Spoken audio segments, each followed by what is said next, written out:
മമ്മൂട്ടി രാവനാഴിയായാലും സുരേഷ് ഗോപിയുടെ കമ്മീഷണറാണെങ്കിലും അതിൽ നിന്നും വളരെ വ്യത്യസ്തമായ ഒരു ചെറിയ ബഡ്ജറ്റിലുള്ള സിനിമ. സാധാരണ ട്രിവാൻഡ്രം ബേസ് ചെയ്ത് വരുന്ന ഇവിടുന്ന് എടുക്കുന്ന ആൾക്കാരുടെയൊക്കെ സിനിമകളെന്ന് പറയുന്നതൊക്കെ അത്രയൊക്കെ എനിക്ക് അങ്ങോട്ട് ഇഷ്ടപ്പെടാറില്ല. നല്ലതായിട്ട് എൻജോയ് ചെയ്തു. ഇപ്പോഴത്തെ സിനിമ വെച്ച് നോക്കുമ്പോൾ കൊള്ളാം.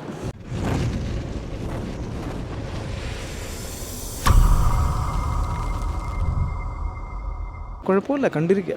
അഭിനയമില്ല, സെൻറ്റിമെൻസ് ഉള്ള അഭിനയമാണ്. ഫസ്റ്റ് തുടക്കവും കുറച്ച് കോമഡിയൊക്കെയാണ്, ബാക്കിയെല്ലാം ഈ ഇൻവെസ്റ്റിഗേഷൻ, കേസ് അന്വേഷണം മറ്റുള്ള ബന്ധമുള്ള കഥയാണ്. പടം കണ്ടിരിക്കാൻ സൂപ്പറാണ്. സ്റ്റണ്ടായിട്ടൊന്നും അങ്ങനെയൊന്നുമില്ല, എന്നാൽ ത്രില്ലറാണ്. കേസ് അന്വേഷണം വഴി കണ്ടുപിടിക്കുന്ന സംഭവങ്ങൾ ആരാണെന്ന് തിരഞ്ഞ് കണ്ടുപിടിച്ച് കൊണ്ടുവരണതാണ് കഥ. കുഴപ്പമില്ല. ഇൻട്രോട്ട് കഴിഞ്ഞിട്ട് നല്ല രസമുണ്ടായിരുന്നു. അഭിനയം പുതിയ നടന്മാരാണ്, പക്ഷേ വില്ലനൊക്കെ ടിനി ടോമൊക്കെ നല്ല അഭിനയമായിരുന്നു. പടം നല്ല പടമാണ്. പല പോലീസ് സ്റ്റോറികൾ കണ്ടിട്ടുണ്ടെങ്കിൽ അതിൽ നിന്ന് വ്യത്യസ്തമായിട്ട്, ഉദാഹരണത്തിന് മമ്മൂട്ടി രാവനാഴിയായാലും സുരേഷ് ഗോപിയുടെ കമ്മീഷണറാണെങ്കിലും അതിൽ നിന്നും വളരെ വ്യത്യസ്തമായ ഒരു ചെറിയ ബഡ്ജറ്റിലുള്ള സിനിമ. എല്ലാവർക്കും കാണാൻ പറ്റിയ ഒരു സിനിമയാണ്. നന്നായിട്ടുണ്ട്. തിരക്കേടില്ലാത്ത പടമാണ്. ഞാനൊരു ക്യാരക്ടർ ചെയ്തിട്ടുണ്ട്. കണക്റ്റ് ആവുന്ന സംഭവമാണ്. ഒരു സസ്പെൻസ് ത്രില്ലർ, പോലീസ് ഡേ. കുറച്ച് പുതിയ ആളുകളുണ്ട്. പിന്നെ അല്ലാതെ അൻസിബ, ടിനി ടോം, അങ്ങനെ നല്ലൊരു എക്സ്പീരിയൻസ് ആയിരുന്നു. പടം കൊള്ളാം. നല്ലൊരു ചെറിയൊരു ഇൻവെസ്റ്റിഗേഷൻ മൂവിയാണ്. അതുപോലെ ടിനി ടോമൊക്കെ നല്ല രീതിയിൽ അഭിനയിച്ചിട്ടുണ്ട്. അതുപോലെ നന്ദു ചേട്ടനൊക്കെ നല്ലതായിട്ട് അഭിനയിച്ചിട്ടുണ്ട്.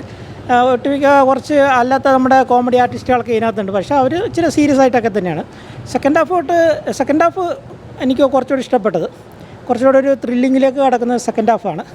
എന്തായാലും ഡയറക്ഷനും കാര്യങ്ങളൊക്കെ നല്ലതാണ്. ഞാൻ വിചാരിച്ചൊരു ഇവിടെയുള്ള ഒരു സാധാരണ ട്രിവാൻഡ്രം ബേസ് ചെയ്ത് വരുന്ന ഇവിടുന്ന് എടുക്കുന്ന ആൾക്കാരുടെയൊക്കെ സിനിമകളെന്ന് പറയുന്നതൊക്കെ അത്രയൊക്കെ എനിക്ക് അങ്ങോട്ട് ഇഷ്ടപ്പെടാറില്ല. പക്ഷേ ഇത് കുഴപ്പമില്ല. ഫ്രെയിമായാലും ആ സ്ക്രീനും കാര്യങ്ങളും ഡയലോഗുകളും കാര്യങ്ങളും എല്ലാം കൊണ്ടും നല്ലൊരു വലിയൊരു സിനിമ കാണുന്ന ഒരു ഫീല് കിട്ടിയായിരുന്നു. കൊള്ളാം. നല്ലൊരു ഇൻവെസ്റ്റിഗേഷൻ മൂവിയായിരുന്നു. ചെറിയ ആർട്ടിസ്റ്റുകൾ എന്ന് വെച്ചാൽ നന്ദുവും ഈ ടിന്നുവും ഒക്കെ പഴയ ആർട്ടിസ്റ്റുകളാണ്. അതുപോലെ നമ്മുടെ ധർമ്മജനൊക്കെ ഉണ്ട്.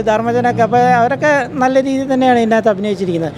ഈ ആർട്ടിസ്റ്റുകളുടെ കാര്യം വെച്ച് പറയുകയാണെങ്കിൽ ഇതൊരു ഇൻവെസ്റ്റിഗേഷൻ ആയതുകൊണ്ട് തന്നെ കുഴപ്പമില്ലാതെ ആൾക്കാർ ഇരുന്ന് കണ്ടോളും. കുഴപ്പമില്ല. സെക്കൻഡ് ഹാഫ് കൊള്ളാം. കുറച്ചുകൂടെ ക്രൈമിലേക്ക് ശരിക്കും പറഞ്ഞാൽ എടുക്കുന്നതൊക്കെ ഒരു സെക്കൻഡ് ഹാഫിലേക്കാണ്. ക്ലൈമാക്സ് ഒക്കെ കൊള്ളാം. കുഴപ്പമില്ല. നന്നായിട്ടുണ്ടായിരുന്നു. നല്ല സിനിമ. കണക്റ്റ് ആവുന്നുണ്ട്. നമ്മൾ പിന്നെ പ്രതീക്ഷിക്കുന്ന ഓരോതൊക്കെ കിട്ടുന്നു. അതിന് നല്ല പാട്ടുണ്ട്, 2-3 പാട്ട് നല്ലതുണ്ട്. നന്നായിട്ട് എൻജോയ് ചെയ്തു. ഇപ്പോഴത്തെ സിനിമ വെച്ച് നോക്കുമ്പോൾ കൊള്ളാം.